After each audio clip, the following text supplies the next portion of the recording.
અંકલેશ્વર જીઆઈડીસીમાં આવેલ detox India private limited કંપનીમાં ગત તારીખ 3/12/2024ના રોજ બપોરના 12:40 બ્લાસ્ટ થાય છે।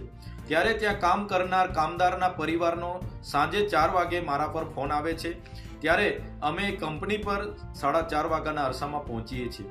ત્યારે ત્યાંના મેનેજમેન્ટ, ત્યાંના ઉપસ્થિત પ્રાંત અધિકારી, સેફટી અધિકારી અને પોલીસ વિભાગના અધિકારીઓને અમે જણાવીએ છીએ કે કોનું મૃત્યુ થયું છે, કોને ઈજા થઈ છે, એની જાણકારી એમના પરિવારોને આપવામાં આવે।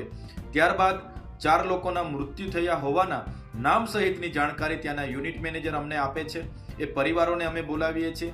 એમની દયનીય હાલત જોઈને કંપનીને અમે માનવતાની રાહે એ પરિવારોને વળતર આપે એવી માંગ કરીએ છીએ। વળતરની જાહેરાત થયા બાદ જ એ ડેડ બોડી અમે સ્વીકારીશું એવી અમે માંગ કરીએ છીએ। ત્યારે કંપની પણ એમના મેનેજમેન્ટ ઓથોરાઇઝ સાથે વાત કરીને એમને વળતરની જાહેરાત કરે છે। બાદમાં પીએમ કરાવીએ છીએ અને એને એ બોડીઓને અમે અગ્નિ સંસ્કાર માટે મોકલી આપીએ છીએ। ત્યારે આ સમગ્ર ઘટનાની જાણ ત્યાંના સ્થાનિક નેતાઓને થતા એમના પેટમાં તેલ રેડાયું અને આ નેતાઓએ પોલીસ સાથે મિલીભગત કરીને અંકલેશ્વર જીઆઈડીસી પોલીસ સ્ટેશનના પોલીસ સબ ઇન્સ્પેક્ટર એવી સિયાડિયા પોતે અરજદાર બનીને દિન 7 બાદ ગત તારીખે 10ના રોજ મારા પર ખોટી એફઆઈઆર કરી છે। ત્યારે અમે પોલીસ ભરૂચના એસપી શ્રીને પણ કહેવા માંગીએ છીએ, અમે 35 જેટલા વિડીયો જાહેર કર્યા છે જેનાથી એમની ઊંઘ હરામ થઈ ગઈ છે।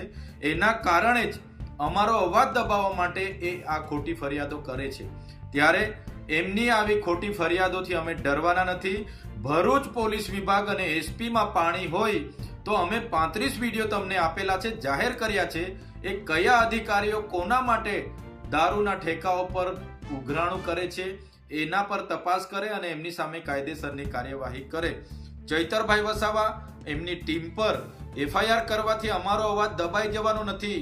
ભરૂચની જનતાનો આ અવાજ છે, સંવિધાનનો અવાજ છે, ભરૂચના કામદારો, બેરોજગારોનો આ અવાજ છે। તમારી એફઆઈઆરોથી અમે, તમારી જેલોથી અમે ડરવાના નથી।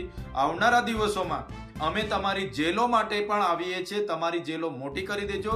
જ્યારે હજારોની સંખ્યામાં પણ જેલમાં બેસવાનું થશે ત્યારે પણ અમે તમારી જેલોમાં બેસીશું। અને પોલીસ અધિકારીઓને ખાસ કહેવા માંગીએ છીએ, સરકારો બદલાતી રહી છે, તમારો પગાર એ પ્રજાના ટેક્સમાંથી આવે છે, એટલે નિષ્પક્ષ કાર્યવાહી કરો, તટસ્થ કાર્યવાહી કરો। કોઈના ચમચાગીરી કરવાની જરૂર નથી। જ્યારે પણ આવી ઘટનાઓ બહાર આવે છે તો સામાન્ય લોકોનું તો શું, ધારાસભ્ય પર ખોટી ફરિયાદો થાય છે તો પોલીસ વિભાગ પરથી સામાન્ય જનતાનો વિશ્વાસ ઉઠી જાય છે। ધન્યવાદ।